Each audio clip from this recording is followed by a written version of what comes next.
Well, for more on these investments, I'm joined by Olaf Groth, an expert on AI and emerging tech in geopolitics. Olaf, Microsoft, Nvidia, Google, big players, big names. How is this going to benefit the people of the UK?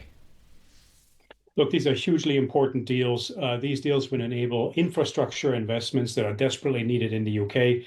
The UK is actually at the forefront of AI, the third largest market, and very rich in scientific and R&D talent.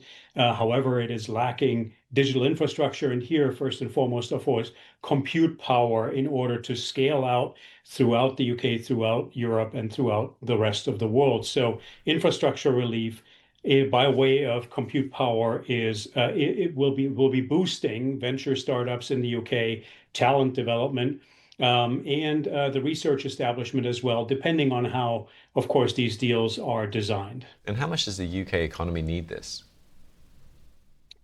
Well, so the UK has a problem in that, of course, the market itself is small, right? That's a typical European problem. Uh, Great talent on R&D, lots of venturing talent, but the market just isn't big enough for them to really scale out and compete on a global basis.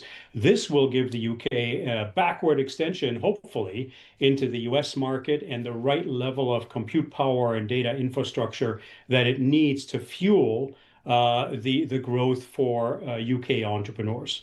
Jensen Huang, the chief executive of Nvidia, he has a quote. He says, "We are at the big bang of the AI era, and the United Kingdom stands in a Goldilocks position." Are these the factors that you've just been laying out? They allude to that.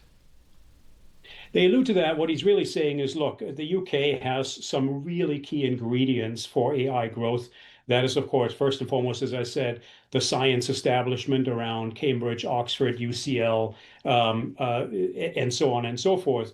And it has industry-friendly, by and large, industry and innovation-friendly regulation, and it is generally regarded as very pro-business, more so than continental Europe. And so for the United States, it is a key partner, really, a natural partner to try and dominate with standards globally.